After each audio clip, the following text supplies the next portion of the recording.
Hello students, welcome back to by where physics is everything. तो students, आज की video में हम इब्तिदा लेंगे, आगाज़ करेंगे हम चैप्टर नंबर 6 का। इब्तिदा इक्विलिब्रियम, चैप्टर नंबर 6 इक्विलिब्रियम। मैं लिख लेता हूँ चैप्टर नंबर 6 एंड ये बड़ा इंटरेस्टिंग चैप्टर है। इसमें ना बड़ा मज़ा आएगा। इक्विलिब्रियम क्योंकि इसमें इस चैप्टर में ना इमेजिनेशन करनी बहुत पड़ेगी आपको। इमेजिनेशन में ही फिजिक्स सीखने में इमेजिनेशन बहुत अहमियत रखती है। बहुत बड़ा मज़ा आता है इमेजिनेशन करने में। तो इक्विलिब्रियम में क्योंकि हम कुछ ऐसे चीज़ें हैं वो हम करके भी देखेंगे, बाय एक्सपेरिमेंट करके भी देखेंगे। मैं ट्राई करूँगा कि उन सारी एक्सपेरिमेंट्स की भी वीडियो बनाऊँ छोटे छोटे करके।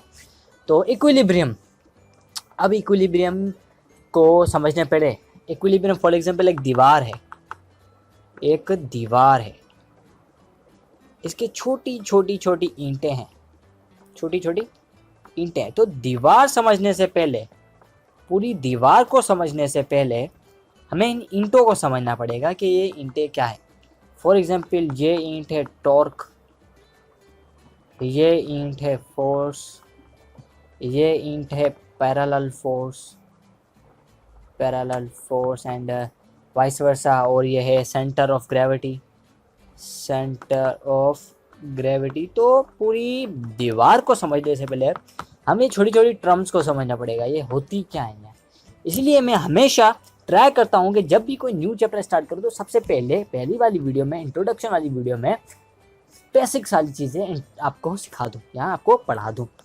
तो यहाँ पर आज की जो बेसिक चीज़ें हैं वो कि फोर्स का इंट्रोडक्शन लेंगे, जैसे हमने रिवीजन हो गया एक तरीके का। तो फोर्स का रिवीजन लेंगे। पैरेलल फोर्स होगा, लाइक एंड लाइक फोर्सेस होंगे, रिजल्टेंट ऑफ पैरेलल फोर्स होगी, टॉर्क या मूवमेंट ऑफ फोर्स कह सकते हैं हम, सेंटर ऑफ ग्रेविटी हो गई। तो ये सारी चीज़ें हैं। अब एक मिनट इसको इरेज करते हैं, इस पूरे को इरेज करते हैं और छोटी छोटी जो टर्म्स हैं हम वो समझते हैं। छोटी छोटी टर्म समझेंगे आज की वीडियो में और कल से डीप में चले जाएंगे। सूट बूट पहन के आना। तो फोर्स, व्हाट इज फोर्स? पहले भी पढ़ा हुआ है, पुश एंड पुल बच्चों वाली डेफिनेशन। और it is an agent by which कुछ भी लिख सकते हो यार, बट डिस्क्राइब करना है। By which we change the state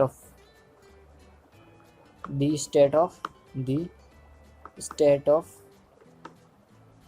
any matter यानी बॉडी। कुछ भी लिख सकते हो यार, बहुत डेफिनेशन है फोर्स की, पूरी फिजिक्स भरी हुई है फोर्स की डेफिनेशन से। तो फोर्स का इतना इंट्रोडक्शन की ज़रूरत नहीं है, अपन ने पढ़ा हुआ है पहले तीसरे चैप्टर में सॉरी। तो सब कुछ पढ़ा हुआ है हमने। नीचे चलते हैं और एक और टाइप की फोर्स पढ़ते हैं, पैरेलल फोर्स। ये टाइप नहीं है, मतलब एक टर्म है, पैरेलल फोर्स। क्या है? Parallel force. ये कोई टाइप नहीं है, फोर्स है। जब भी दो या दो से ज़्यादा फोर्स, व्हेन टू और more than two force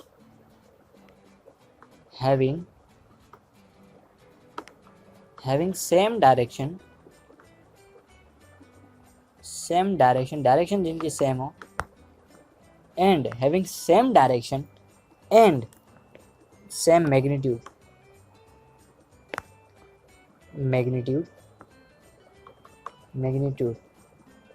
that is called parallel forces. For example, एक फोर्स है वो यूं जा रही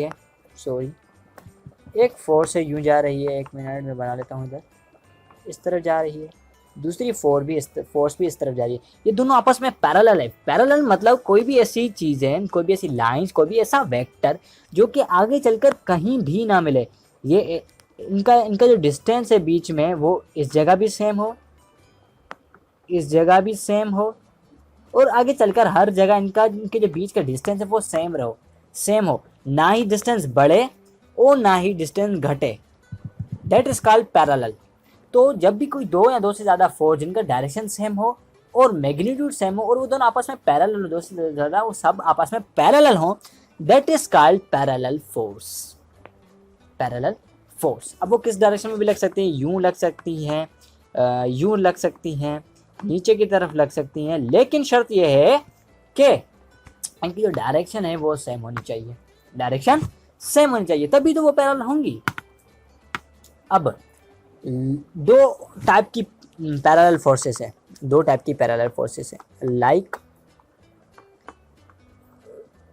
parallel force and unlike parallel force. तो ये दो टाइप की फोर्सेस होती हैं, लाइक पैरेलल फोर्स और अनलाइक पैरेलल फोर्स। अब लाइक पैरेलल फोर्स और अनलाइक पैरेलल फोर्स क्या होती है, जब जब एक फोर्स लगे अपवर्ड, दूसरी फोर्स भी लगे अपवर्ड, यानी कि एक ही सेम डायरेक्शन हो, तब हैविंग सेम मैग्नीट्यूड वो पैरेलल होनी चाहिए। तब इस टाइप की फोर्स को हम कहेंगे like parallel force. Unlike parallel force वो फोर्स होती हैं, वो पैरेलल फोर्स होती हैं जिन दो फोर्सेस का डायरेक्शन चेंज होती है। एक अगर अपवर्ड हो और वो अपोजिट हो, डायरेक्शन ऐसे नहीं कि इस तरफ निकल जाए, ऐसे नहीं, डायरेक्शन अपोजिट होनी चाहिए। अगर एक अपवर्ड है तो दूसरी की डायरेक्शन डाउनवर्ड होनी चाहिए, दूसरे की डायरेक्शन डाउनवर्ड होनी चाहिए, तभी वो कहलाएगी unlike parallel forces. For example यहाँ पर हमारे पास एक गत्ता है, फॉर एग्जाम्पल एक पीस ऑफ वुड है, उसकी एक हम फोर्स यूँ लगा रहे हैं, एक हम फोर्स यूँ लगा रहे हैं, दोनों फोर्स ऊपर लगा रहे हैं, तो दोनों ये बॉडी कहाँ जाएगी, ऊपर की तरफ।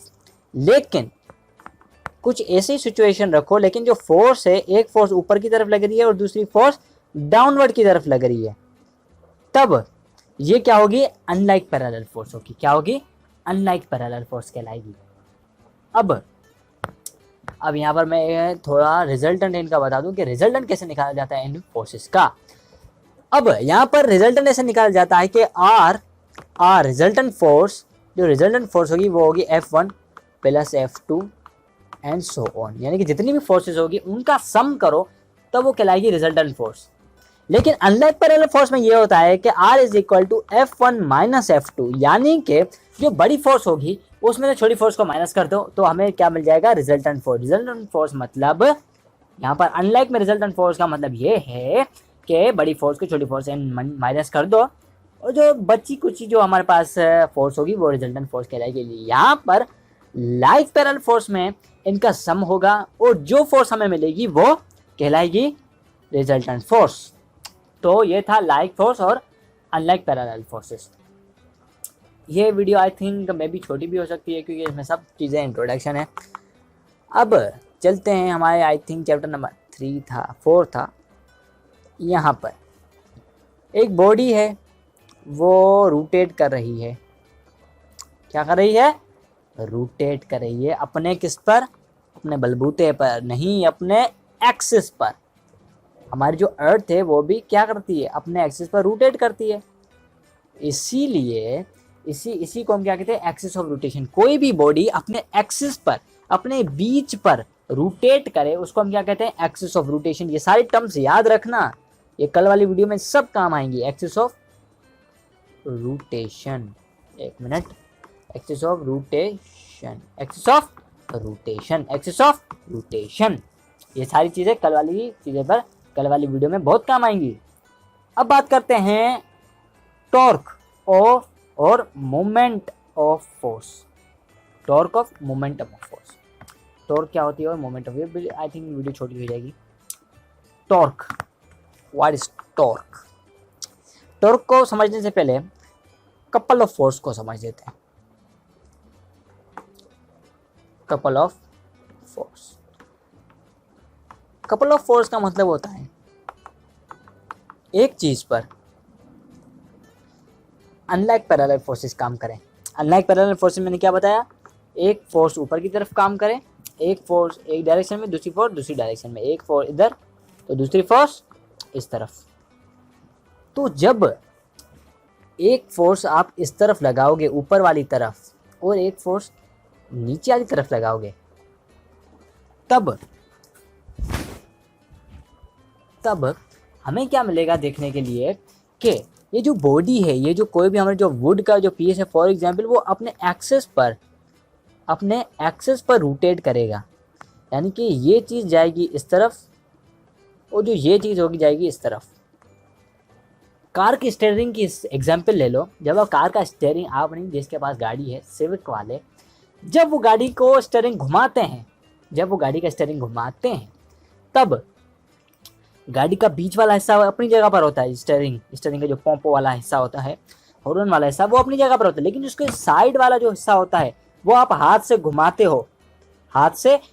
हो तो वो रोटेट कर रहा होता है अपने एक्सिस पर। यहाँ पर आगे ना एक्सिस, तो आप दो फोर्स लगा रहे होते हो। Two forces having same magnitude but different direction. Force having same magnitude different direction, same magnitude different direction, have same magnitude but different direction, that is called couple of force।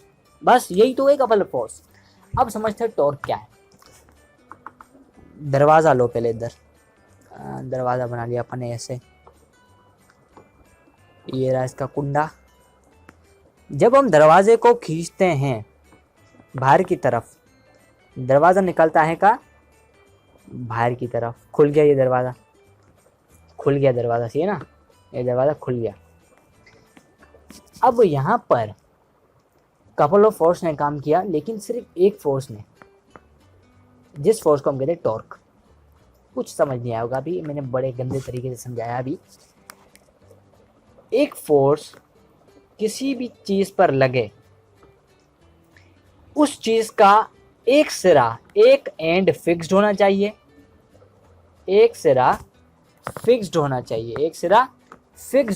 और दूसरी तरफ एक force लगे जो उस चीज़ को क्या करवाए, रोटेट करवाए। उस फोर्स को हम टॉर्क कहते हैं। फॉर एग्जांपल, यहाँ से एक अपन ने चीज़ ली और इसको कील के ज़रिए या किसी भी चीज़ के ज़रिए हमने फिक्स्ड कर दिया, और इस तरफ अपन ने लगाई फोर्स लगाई, तो ये चीज़ क्या होगी, रोटेट होगी। इस तरफ। अब इस चीज़ का तीन चीज़ें, अभी जो अपन ये टॉर्क है, टॉर्क में बहुत सारी चीज़ें आती हैं। क्या क्या चीज़ें हैं वो? एक होता है फिक्स्ड पॉइंट, कोई काफ़ी चीज़ें जो इम्पोर्टेंट है।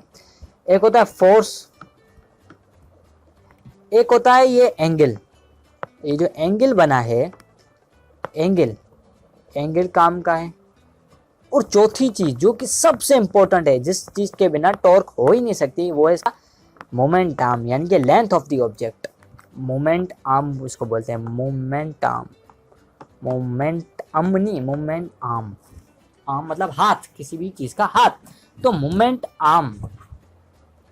ऑफ फोर्स मतलब टॉर्क, और मोमेंट आर्म मतलब टॉर्क के लिए जो किसी भी ऑब्जेक्ट का जो लेंथ होती है उसको मोमेंट आर्म बोलते हैं। अब यहाँ पर फॉर्मूला इसका ये बनेगा, जैसे torque is equal to, torque की ये साइन है ताऊ, तो ताऊ ये रहा। अब यहाँ पर टॉर्क ये जो आ रहा है अपन के पास, टॉर्क में torque is equal to F into D. D क्या है, मोमेंट आर्म डिस्प्लेसमेंट, और एफ क्या है, force. F into D is equal to moment arm. अब इसका अपन के पास ये अपन का यूनिट कैसा आएगा, अपन के पास इसका फोर्स का क्या, न्यूटन, और डिस्प्लेसमेंट का क्या है, M, metre NM. Torque is equal to NM. अब यहाँ पर गौर करने वाली बात ये है कि अगर टॉर्क क्लॉकवाइज चल रहा हो तो अपन के पास जो फोर्स होगी वो नेगेटिव होगी, और अगर एंटी क्लॉकवाइज चल रहा हो तब वो जो फोर्स होगी वो होगी पॉजिटिव। एंटी क्लॉकवाइज में फोर्स होगी पॉजिटिव और क्लॉकवाइज में फोर्स होगी नेगेटिव। ये बात हमेशा ध्यान में रखना, ये आगे काम आएगा। तो दोस्तों ये था आज का इंट्रोडक्शन ऑफ इक्विलिब्रियम। बहुत सारी छोटी छोटी चीज़ें हमने पढ़ ली हैं, छोटे टाइम में ख़त्म कर ली हमने। तो कल वाली जो वीडियो होगी वो सेंटर ऑफ ग्रेविटी पर होगी, और बहुत सारी इक्विलिब्रियम में हम डीप में जाएंगे, कंडीशंस पढ़ेंगे। चैप्टर छोटा है, ट्राई करूँगा कि कल की वीडियो में, 2 वीडियो में पूरा ख़त्म कर लें चैप्टर। तो थैंक्स फॉर वॉचिंग।